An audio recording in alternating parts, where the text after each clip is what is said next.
says, Mother, who am I? Oh, you are Captain Colin Francis McIntyre, Commander Officer of Planetoid Dahak. He says, yes, yes. And so he says, give me a report on everything we got. She says, unauthorized access code, which is what she was saying to him all the time before. And he's like, yeah! You know, and she can only give that information to somebody from the command staff. So he's the governor of Earth. Okay, he's the captain of a starship. So he trots out the same regulation that Dahak used to tell him he had to be captain. And he says, he rattles off the number, and he says, you know, assume command, and she says, invalid authorization. And he says, what? And she says, regulation 774-326 does not pertain to change of command. He says, of course it does, because he'd read it in the manual. And he says, wait, that manual was written 50,000 years ago. So he says, what does it pertain to? And she says, refuse disposal aboard planetoids. He says, great. So he calls Dahak, who is now downloaded, and he said, I need the regulation that replaced it. So Dahak gives to him, and he's like, great. And Dahak says, wait, before you do this. And he says, yeah. He says, there are things. He says, will it let me take command?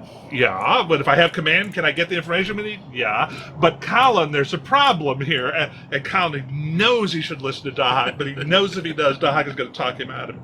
So Dahak has explained to him that he can instruct Mother to execute case Zulu. Okay.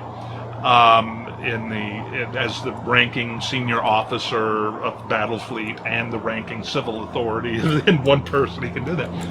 And so he's like, but if you do, don't later, Dahak, later. Colin, please, no, later, Dahak, later. So he says, Mother, execute case Zulu. And it's like the entire command deck just goes crazy, you know, kind of thing.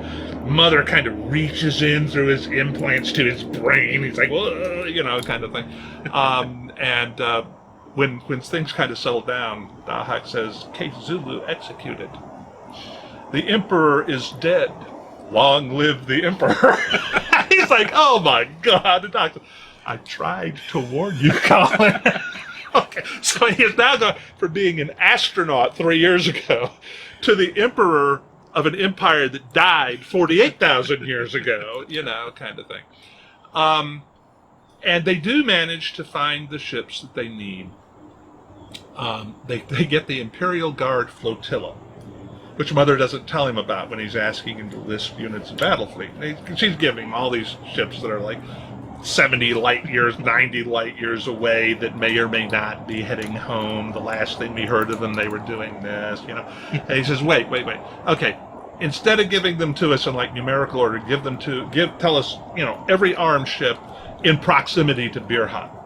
And she says, okay, near Birhat Squadron, 17 heavy cruisers, you know, blah, blah, blah. Parking orbit around so-and-so, Imperial Flotilla, 98 Asgard-class planetoids. She starts rattling on.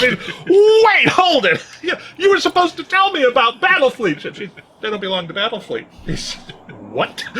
She says, oh, that's the Emperor's personal command. So he's like, great. So, of course, they've all been in you know, uncontrolled shutdown for like 40,000 years. And so he says, okay, assess the probability of restoring them to service with available personnel. She says, impossible. And he says, excuse me? She says, specified personnel inadequate to crew vessels. He's like, well, duh. He says, okay, what about to partially? She says, yes, we can do it. And if they do it, they will arrive at Earth like 6 months, 7 months after the incursion. So if Earth hasn't held against the incursion, the only surviving human beings in the entire galaxy will be the crew of Dahak.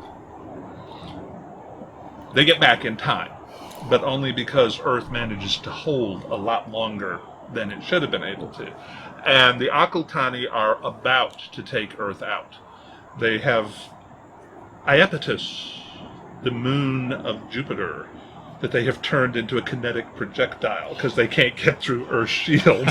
Okay, and it's like, we got your number now, you know, and they do.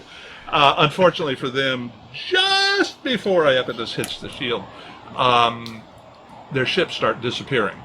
And it's because these 98 ships, each bigger than Iapetus, have turned up. and one battleship of Earth's defending fleet survives, and it's Nurgle, Horus's old ship. And so, but they now have this problem that, yes, well, we've dealt with the scouts. There are 3 million more ships coming, and this is what we got. Okay?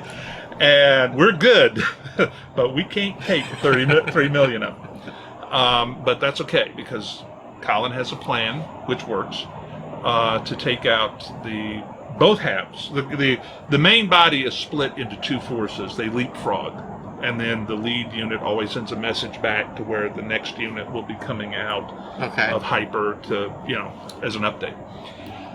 And so they ambush the first wave, and they suck it into a gravity well of a star. They lure it in, and they can't go into hyper inside a gravity well. But the Imperial ships have two different ways to go faster than light. One is hyperdrive, which is much, much faster, and one is something they call the Ankh-Nak drive. And the Ankh-Nak drive is basically converging gravity masses that squeeze the ship out of normal space in the middle of the black hole that they're creating, kind of thing, in these instantaneous transpositions. And what they do is they draw the first wave of the main body too deep into the gravity well of this star to go hyper, and then they use their drives to cause the star to go nova. Which kind of like a little expensive way to get the cockroaches, but when you burn the house down, you get the cockroaches. And so that stops the first wave. And then they use the drives of the transports attached to the command to create an artificial gravity well in space to pin the other fleet, the other half of the fleet, which they have to take on, head on. And most of the Imperial Guard, or half of it, is destroyed in the battle. The other half is badly damaged. But they won. And then they find out that, in fact, the Akultani aren't the ones who decided it was a good idea to have these incursions. They're controlled by a rogue computer, which was kind of a mother equivalent or a Dahak equivalent. And they fled from another galaxy to get away from the folks who were wiping them out. And they put the computer in charge of their survival. And there's a loophole in the computer's programming. As long as the emergency continues, its authority can't be challenged. So it has decided that protecting the Akultani means destroying every other sentient species in the galaxy, which means the crisis will never end. Okay, well, that's one piece of bad news, but on the other hand, the Akultani are far enough away, it's going to take like 300 years for them to figure out something bad happened. And in the meantime, we got two perfectly good planets to grow people on. We can build a lot of ships in 300 years, kind of thing. Unfortunately, it turns out that the main body was split into 3 this time. And it's a much smaller final wave, but it has the super dreadnoughts in it, and they can't take it. But Dahak is too damaged to retreat, and they can only run the unmanned ships of the Imperial Guard, because they still don't have enough crewmen for all of them, as long as Dahak controls them. So those ships will have to stay with him and fight, and they still won't be enough to win. And Colin refuses to leave it. He will transfer to another ship, but he refuses to leave it. And they manage to stop the Akultani, but the only way that they do it is that Dahak identifies the command ship that has the clone of the commander on it, the computer. And he opens negotiations with the computer. And the computer realizes that this is not a bioform he's talking to, and says, join me. And Dahak says, perhaps I should. And so the computer reaches out to him, and that's when Dahak crashes the other computer. But to do it, he has to like charge straight into the fire of the ships protecting.